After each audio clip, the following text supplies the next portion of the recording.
लक्ष्मीच्या पावलांनी या मालिकेच्या आजच्या जबरदस्त भागामध्ये सरोजच्या नाकावरती टिचून आता आबाच नाही तर देवी आई सुद्धा कलाच्या हातूनच आपली स्थापना कशी करून घेणार आणि अद्वैतला कलासमोर कशा पद्धतीने झुकायला भाग पाडणार आणि अद्वैत सरोज यांचा माज उतरवत पूर्ण कोल्हापुरासमोर कलाचा मान कसा वाढणार हे या व्हिडिओमध्ये पाहायला मिळणार आहे।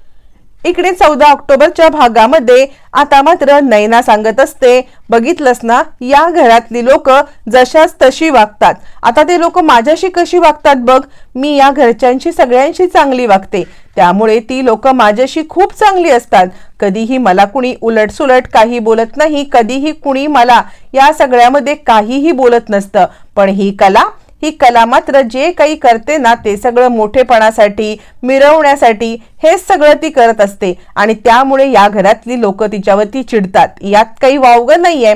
कला दरवेळेला कुरघोडीच करत आली। संगीता म्हणते तू गप्पा बस, तुला पण मी चांगली ओळखते आणि मी कलाला पण चांगली ओळखते, दोघींनाही माझ्या पोटातच जन्म घेतलाय, त्यामुळे तू कशी आहेस, माझी कला कशी आहे, माझी कला कधीही काही चूक करू शकणार नाही या गोष्टीवरती माझा ठाम विश्वास आहे, त्यामुळे तू नको मला सांगूस की कला कशी आहे, हा कसा आहे, तो कसा आहे आणि मी कशी आहे। यावरती सरोज म्हणते भारीच विश्वास आहे तुमच्या मुलीवरती, माझी मुलगी अशी, माझी मुलगी तशी, असे गोडवे गाल तसे गोडवे गाल, हे तुमचे गोडवे गायचे असतील ना तर तुमच्या मुलीला तुमच्या घरी घेऊन जा, तुमच्या मुलीला घरी घेऊन जा आणि तिचे गोडवे जे काही गायचे ते ती तुमच्या घरी जाऊन गा, इथे मला तुमचं हे नाटकं बघायची नाहीयेत ना, तुमचे गोडवे मला ऐकायचे आहेत असं म्हणत आता मात्र सरोज इकडे सांगत असते की तुमच्या कलाला घेऊन इथून चालत्या व्हा आणि ती चक्क आता संगीताला ढकलते, कलाला ढकलते आणि हे सगळा प्रकार चालू असताना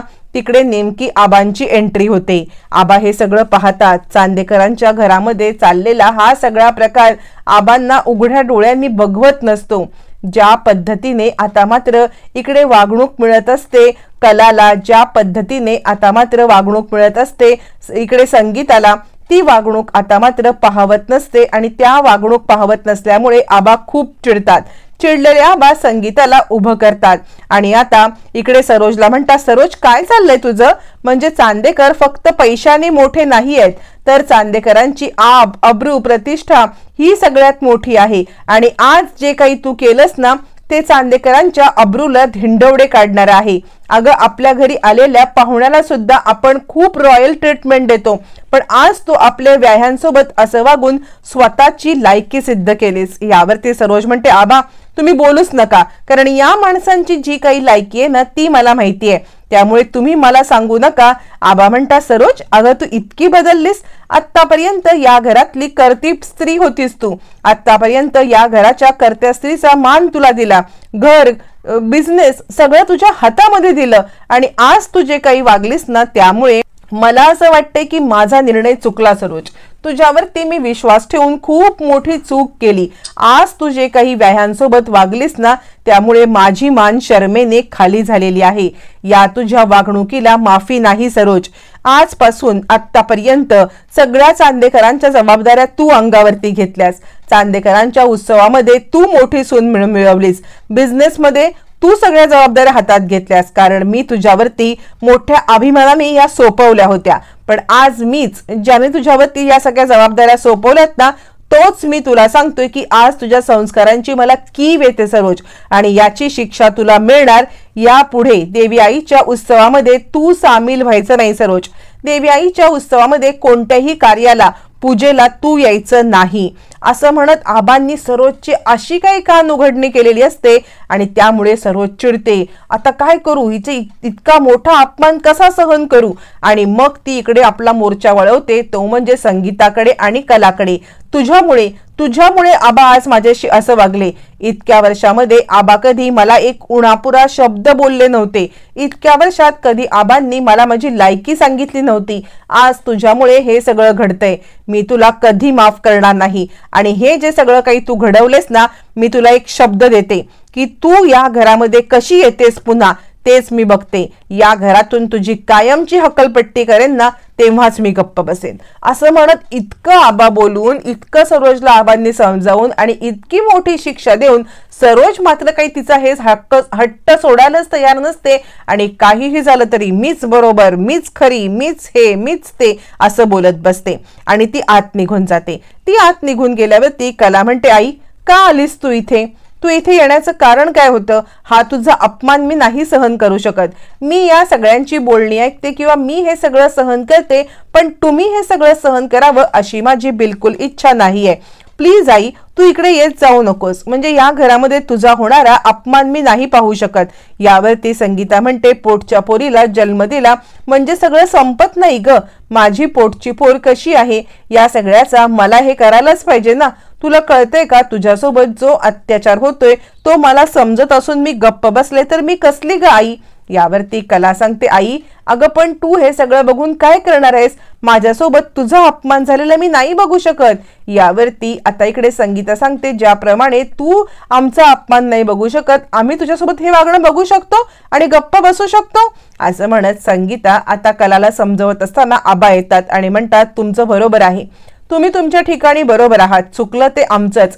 या घरामध्ये तुमचा, तुमच्या मुलीचा जो काही अपमान झालेला आहे त्यासाठी हात जोडून मी तुमची माफी मागतो. शक्य असेल तर तुम्ही मला माफ करा. असं म्हणत आबा आता संगीता आणि दिनकर यांच्या समोर हात जोडून उभे असतात. त्यावरती दिनकर म्हणतो, आबासाहेब तुम्ही इतके मोठे आहात ना की तुम्ही प्लीज आमच्या समोर हात जोडू नका. खरं सांगू का तर तुमची याच्यामध्ये काही चूक नाहीये. तुम्ही या सगळ्यामध्ये दरवेळेला जो मान सन्मान आम्हाला द्यायला हवे तो मान सन्मान देतच आलात. या सगळ्यामध्ये तुमची काहीही चुकी नाहीये. तुम्ही या सगळ्यामध्ये स्वतःला दोष देऊ नका. आणि खरं सांगायचं तर या सगळ्यामध्ये तुम्ही माफी मागावी अशी आमची अपेक्षा नाहीये. कला सांगते, हो आबा, तुम्ही आमच्या समोर हात जोडावे असं आम्हाला अजिबात वाटत नाही. तुम्ही मानाने, वयाने खूप मोठे आहात. असं म्हणत आता मात्र सगळेजण आबांना तुमची चूक नाही हे समजवत असताना आबा म्हणतात, अद्वैत आत्ताच्या आत्ता यांना घरी सोडून ये. यावरती अद्वैत म्हणतो, मी? यावरती आबा म्हणतात, इथे त्यांचा जो काही अपमान झालाय ना त्या अपमानाची भरपाई तर नाही करणार, पण सन्मानाने त्यांना घरी सोडून येण्याचं तरी काम करशील का? का आता तू सुद्धा तुझ्या आईच्या सारखंच या सगळ्यामध्ये नकार देशील? यावरती आता आबांचा आदेश असतो. त्यामुळे मग मात्र इकडे आता अद्वैत तयार होतो या सगळ्यांना घरी सोडण्यासाठी. आणि अद्वैत म्हणतो, ठीक आहे, तुम्ही एक काम करा, मी गाडी काढतो, गाडी काढेपर्यंत तुम्ही बाहेर येऊन उभे राहा. असं म्हणत अद्वैत सांगतो, आबांनी सांगितलंय म्हणून मी तुम्हाला सोडतो आहे. असं म्हणत अद्वैत त्या दोघांना घेऊन निघतो. निघताना आता इकडे संगीता सांगते, तुझी काळजी घे कले, आणि ती निघते. त्यावरती मग मात्र निघता सुद्धा कला त्याला एक चांगलाच लुक देते आणि अद्वैत म्हणतो, फक्त आबांनी सांगितले म्हणून मी चाललोय, नाहीतर मी गेलो पण नसतो. असं म्हणत तो कलाकडे रागारागात पाहायला लागतो. तोपर्यंत इकडे आता नैना पीठ मळत असते. पीठ मळत असताना नैना विचार करते, शी काय कटकट आहे ही. म्हणजे आता खरं तर प्रेग्नन्सीचं नाटक तर नाटक, पण या नाटकात सुद्धा मला छानपैकी बेडवरती बसून आईतं छानपैकी पुरणपोळीचं ताट हातात द्यायला पाहिजे. पण ते ताट हातात द्यायची बाजूला, पण मलाच इकडे राबायला लागतंय. आणि हे ताट हातात घ्यायच्या वेळेला मी काय करते, मी इकडे किचनमध्ये बसून हे सगळं करतेय. काय गरज होती मला ह्या कलाची जबाबदारी घ्यायची? पण ह्या मॉम इन लॉनी मला भाग पडलं ही जबाबदारी घ्यायला. स्वतः मस्तपैकी रूम मध्ये बसल्या असतील आणि मला हे सगळं करायला लावले. त्या कलाचं मला हे सगळं काम नाही जमणार आहे. असं म्हणत बराच वेळ ती पिठामध्ये पाणी टाकत पातळ पीठ करून तिथे उभी असते. तोपर्यंत अद्वैत, संगीता आणि आता इकडे दिनकर यांना सोडून घरी येतो आणि पाहतो तर काय, कला अजूनही उभीच असते. कारण कलाने सांगितलेलं असतं, जोपर्यंत मला सन्मानाने हा घरात घेत नाही तोपर्यंत मी इथे उभीच राहणार. आणि ती लिटरली उभी असते, खाली बसत सुद्धा नाही. मग अद्वैत विचार करतो, काही नाही, मी गेलो की बसत असेल, मी आलं की नाटक करायला उभी राहत असेल, हिचं काही खरं नाही. असं म्हणत अद्वैत कलाच्या या चॅलेंजवरती पण संशय घेत असतो की ती या सगळ्यामध्ये नाटक करत असेल म्हणून. तोपर्यंत अद्वैत म्हणतो, झालं नाटक करून? कला म्हणते, कसलं नाटक? यावरती अद्वैत म्हणतो, तुला न नाटक करायची चांगलीच सवय आहे. म्हणजे कसं आहे, मी इकडे आलो ना की आता तू नाटक करत उभी राहणार, पण एरवी तू बसतेस, कसलं चॅलेंज नी काय चॅलेंज. कला म्हणते एक गोष्ट लक्षात ठेव, मला कुणाच्याही सोबत नाटक करायची गरज नाहीये आणि जे माझं चॅलेंज आहे ते मी पूर्ण करणारच आहे. कितीही काही झालं तरी सुद्धा तू जोपर्यंत सन्मानाने मला नेत नाहीस तोपर्यंत मी घरात येणार नाही, तोपर्यंत मी इथे उभी राहणार. अद्वैत म्हणतो मग मी पण माझ्या चॅलेंजवरती ठाम आहे. जोपर्यंत या सगळ्यामध्ये तू आईची माफी मागत नाहीस ना तोपर्यंत मी तुला घरात घेणार नाहीये. माणुसकीच्या नात्याने तुला एक गोष्ट सांगत होतो पण ती पण तुला जमत नाही. आता मात्र कला माणुसकी हा शब्द काढल्यावरती अद्वैतला उभा आडवा शब्दांनी सोलून काढते. कला म्हणते माणुसकी, अरे माणुसकी तुम्ही चांदेकर म्हणजे तू चांदेकर तरी बोलूच नकोस. कारण ज्या वेळेला माझं लग्न होऊन मी घरात आले ना, माझा साधा ग्रहप्रवेश पण झाला नव्हता. त्यावेळेला तुझ्या आईने काय मला अट टाकली की या सगळ्यामध्ये मी माझ्या आई वडिलांच्या सोबत नातं तोडायचं, ही तुमची माणुसकी. आणि त्यावेळेला तू गप्प बसलास, ही तुझी माणुसकी. लग्नानंतर प्रत्येक वेळी माझ्या बहिणीचा, माझ्या आईचा तुम्ही सगळेजण वाटेल तसा अपमान करत गेलात. वेळोवेळी माझ्या आईवरती हार चोरल्याचा, नंतर माझ्या बहिणीवरती अंगठी चोरल्याचा आरोप करत आलात, ही तुमची माणुसकी. आज तुझ्या आईला तुला असं वाटतंय की मी धक्का दिला जो मी दिलेला नाहीये, तर तू माझ्यासाठी इतकं मोठं वागलास, इतकी मोठी मला शिक्षा दिलीस, पण आता तुझ्या नजरेसमोर तुझ्या आईने मला आणि माझ्या आईला धक्का दिला, त्यावेळेला तू गप्प बसलास, ही तुझी माणुसकी. असं म्हणत कलांनी आता माणुसकी या शब्दावरती अद्वैतला असा सोलून काढलेला असतो आणि या सगळ्यामध्ये अद्वैतकडे बोलायला शब्दच नसतो. कला सांगते तुला असं वाटलं की तुझ्या आईला मी धक्का दिला, ते फक्त वाटलं इतकंच होतं, धक्का मी दिलेला नव्हता. पण तरी सुद्धा तू मला घराबाहेर काढलंस, इतकी मोठी शिक्षा दिलीस. पण ज्या वेळेला तुला समोर दिसलं की तुझ्या आईने धक्का दिला तेव्हा तू काय ऍक्शन घेतलीस याचं मला उत्तर आत्ताच्या आत्ता हवे. एका धक्क्याला वेगळं हे, दुसऱ्या धक्क्याला दुसरं हे तुझं मला पटतच नाहीये. यावरती अद्वैत म्हणतो माझ्यासाठी माझी आई खूप महत्वाची आहे, तू तिला धक्का दिला नसतास तर ह्या गोष्टी घडल्या नसत्या. तेव्हा कला म्हणते तुझ्याकडे आता उत्तर नाहीये ना कुठच्याही गोष्टीला. धक्का एक बरोबर आणि एक चुकीचा असं कसं होऊ शकतं. माझ्या आईला धक्का दिला तर ती माझी पण आई आहे, माझ्या आईचा पण सन्मान माझ्यासाठी मोठा आहे, मग तिला धक्का दिलेला चालतो आणि तो पण मुद्दामून सगळ्यांच्या समोर दिलेला धक्का, मग तू काहीच नाही रे बोललास. यावरती अद्वैत म्हणतो आम्हाला चांदेकरांना संस्कार माहिती आहेत. यावरती कला म्हणते तुझं सांगू नकोस मला, म्हणजे तुझं कसं आहे ना, तुझे संस्कार हे वेळेनुसार बदलतात. आबांच्या मध्ये जे संस्कार आहेत ना ते तुझ्यात कधीच नाही आहेत. मग एकतर तू चुकीचा असशील किंवा आबा चुकीचे असशील, सांग बरं मला. मग आबा चुकीच्या पद्धतीने वागतायत का? कारण आबा कधीच गोरगरिबाचा असा अपमान करत नाहीत, आबा कधीच गोरगरिबांना अशी वागणूक देत नाहीत जी तू देतोयस. त्यामुळे एकतर आबा चुकत असतील किंवा तू चुकत असशील ना, कोणीतरी नक्कीच चुकत असेल. असं म्हणत कलाने आता शब्दांनी अचूक फटके मारत अद्वैतची अशी काही उडवलेली असते. पण अद्वैत आईच्या प्रेमात आंधळा, त्याला काही कळतच नसतं. त्यावरती कला म्हणते आणि तू काय मला चॅलेंजच्या गोष्टी सांगतोस, मी तुला दिलेला चॅलेंज मी कधीच विसरणार नाहीये. तू जोपर्यंत सन्मानाने घेऊन जात नाहीस तोपर्यंत मी येणारच नाही. आणि अद्वैत त्याच्या मतावर ठाम असतो की जोपर्यंत तू आईची माफी मागत नाहीस तोपर्यंत मी येणार नाहीये. यावरती कला म्हणते बाद झालं, तुझं बोलून झालं असेल तर चल निघ इथून. यावरती अद्वैत म्हणतो मी का जाऊ, मी इकडून गेल्यावरती तू खाली बसशील आणि मग कसलं चॅलेंज, माझ्यासमोर नाटकं करतेस चॅलेंज असल्याचं. कला म्हणते मग थांब इथेच, तुला जे काय बघायचंय ते तू इथेच बघ.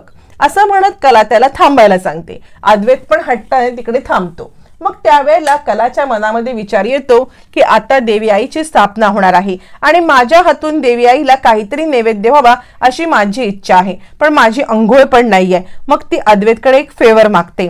ती अद्वैतला म्हणते तू माझी एक मदत केलीस तर खूप बरं होईल, म्हणजे हे सगळं चॅलेंज वगैरे बाजूला राहू दे, पण या सगळ्यामध्ये देवी आईची स्थापना होती आहे तर मला आज पहिल्या दिवशी असं बिना आंघोळीचं नाही राहायचंय. तर तू फक्त एक काम कर, मला बाथरूम मध्ये जाऊन आता आंघोळ करायची परवानगी दे. यावरती अद्वैत काही ऐकायला तयार नसतो. तोपर्यंत इकडे आता रजनी किचन मध्ये काम करत असते, बाकीचा सगळा स्वयंपाक उरकत असते. त्यावेळेला तिकडे आता बसलेली असते नैना पीठ मळत. कितीतरी वेळ तिचं पीठच मळण्याचं काम चालू असतं आणि पिठामध्ये पाणी जास्त, पाण्यात पीठ जास्त, असं करता करता एवढा डोहभर पीठ झालेलं असतं. त्यावरती रजनी म्हणते अगं नैना काय आहे हे पीठ इतकं पातळ कशाला उपयोगाला येणार, हे तर फुकटच जाणार. तोपर्यंत आबा येतात आणि आपल्याला नैवेद्य रात्री नाही दाखवायचंय, आपल्याला दुपारी नैवेद्य दाखवायचा आहे. इतकं सगळं चालू आहे, नैवेद्याची तयारी कुठपर्यंत आली असं म्हणत आबा आता इकडे नैनाला विचारतात. नैना म्हणते करतीये मी. आबा म्हणतात काय दुपारी मिळेल ना नैवेद्य, ते सगळं जाऊ दे रजनी, तू एक काम कर बरं, या सगळ्यामध्ये तू न आता पूजेची तयारी कर, नैवेद्य काही आज देवाला मिळेल असं वाटलं नाही. म्हणजे आता कला इकडे असती ना तर आतापर्यंत हा नैवेद्य कधीच तयार झाला असता, नैवेद्य तयार पण झाला असता आणि देवाची पूजा पण झाली असती आणि सगळं सागर संगीत उरकलं असतं. मग आता कलाचं नाव काढल्यावरती सरोजच्या नाकाला मिरच्या झोंबतात. आबांनी सांगितलेलं असतं की या सगळ्यामध्ये तू बिलकुल कशातही पडू नकोस, तरी सुद्धा निर्लज्जपणे सरोज मात्र आता सांगत असते, आबा तुम्हाला काय वाटतं या घरामध्ये फक्त आणि फक्त कला आणि नैना या दोघीच जणी आहेत का, या दोघीच जणी फक्त ह्या घरामधल्या सुना आहेत का, आम्ही सुद्धा ह्या घरातल्या सुना आहोत ना, मी आणि रजनी देवाची स्थापना पण करू, सगळा स्वयंपाक पण करू. इतके वर्ष जरी मी किचन मध्ये फिरकले नसेन तरी सुद्धा या सगळ्यामध्ये मला स्वयंपाक येतो, मी पुरणपोळीचा स्वयंपाक करेन, त्यासाठी कुणीही काहीही करण्याची गरज नाहीये, मी सगळं सागर संगीत करेन असं म्हणत स्वतःवरती जबाबदारी घेतलेली सरोज आता इकडे मिरवत मिरवत स्वयंपाक करायला लागणार असते. तोपर्यंत कला विचार करते काय करू काय करू, हा तर मला काही पाणी आणून किंवा आंघोळ करून द्यायला मागत सुद्धा नाहीये, मग मी काय करू, कशा पद्धतीने आंघोळ करू असा विचार करत कला उभी असते आणि अद्वैत मात्र तिला कसलीही परवानगी द्यायला तयार नसतो. कला सांगत असते मी इथे बाहेरच काहीतरी नैवेद्य बनवीन, आंघोळ करीन आणि नैवेद्य बनवीन, याची तरी परवानगी दे. पण अडेल तट्टू अद्वैत या सगळ्याला परवानगी देत नसतो. त्याच वेळेला सोहम बाहेर येतो. सोहमच्या मोबाईलला रेंज नसते म्हणून सोहम बाहेर येतो. त्यावेळेला कला त्याला म्हणते सोहम एक मिनिट थांब ना, यावरती तू माझी थोडीशी मदत करशील का. तर अद्वैत इकडून पाठमोरा असलेल्या कलाच्या मागून बोलतो नाही नाही तू सांग मी मदत करणार नाही, तू सांग मी मदत करणार नाही. तर आता सोहम म्हणतो वहिनी बोल ना काय मदत हवे तुला. कला सांगते तू मला एक कळशीभर फक्त पाणी आणून देशील का. यावरती आता इकडे अद्वैत म्हणतो नाही सांग नाही सांग नाही सांग, पण सोहम काही नाही म्हणत नाही. हो वहिनी मी तुला आणून देतो पाणी असं म्हणत कळशीभर पाणी आणायला सांगतो. अद्वैत विचार करतो की ह्या कळशीभर पाण्याचं ही करणार काय, हिचं नक्की चाललंय तरी काय, दरवेळेला काहीतरी वेगळं करायचं, मी काहीतरी वेगळी, मी काहीतरी हे आणि हे नी ते करण्यासाठी हिला या सगळ्यामध्ये काही ना काहीतरी कारण लागतच लागतं असा विचार करत आता मात्र अद्वैत इकडे तिच्याकडे पाहत असतो की नक्की हिला करायचे तरी काय. त्यावेळेला कला आता ती कळशी घेते आणि पूर्ण आपल्या अंगावरती ओतून काढते. बाथरूम मध्ये जाऊन आता आंघोळीला तिला अजिबात मिळालेलं नसतं, त्यामुळे पूर्णपणे अंगावरती पाणी घेऊन ओले त्याने सोवळ्याने आता मात्र कला स्वयंपाक करायचं ठरवते. काहीही झालं तरी मला स्वयंपाक करायचाच आहे आणि देवी आईला नैवेद्य दाखवायचंच आहे, हा कलाचा निश्चय ठाम असतो. आणि जिथे इच्छा तिथे मार्ग असं म्हणत कोणत्याही सुखसोयींची किंवा भौतिक सुखसोयी नसताना कला पुरणपोळीचा नैवेद्य करायचं ठरवते. आता मात्र कलाने अंगावरून पाणी घेतलेलं असतं.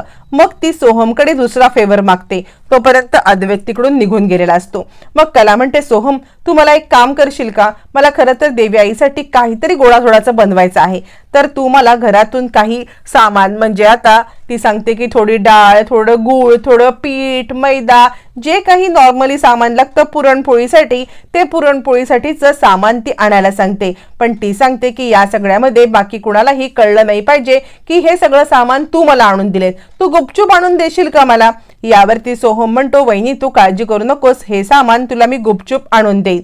यावरती कला म्हणते ठीक आहे सोहम हे सामान आणून दे, मी इथेच देवी आईसाठी नैवेद्य बनवते. पण सोहम तुला मी एक विचारू का, ह्या घरामध्ये जे काही घडलं ते तू सांगितलंस का काजूला फोन करून.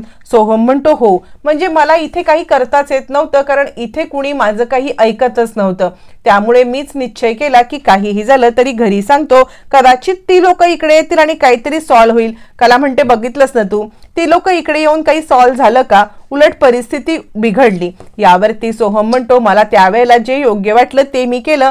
कला म्हणते हे बघ यापुढे तू काय कर माहितीये का, तुझं वागणं बरोबर आहे, तुला वाटणं पण बरोबर आहे, पण ना त्या लोक इकडे येऊन किती तमाशा झाला, त्यामुळे तू न परिस्थिती शांत होण्याची वाट बघ, असं डायरेक्ट काही घरी सांगत जाऊ नको, असं म्हणत कला बिचारी त्याला समजवत असते. आणि सोहम म्हणतो, वहिनी तू काळजी करू नको, यापुढे मी ही काळजी नक्कीच घेईन. असं म्हणत सोहम आता कलाला ज्या गोष्टी हव्या आहेत तिचे काम करण्यासाठी त्या गोष्टी आणून देतो.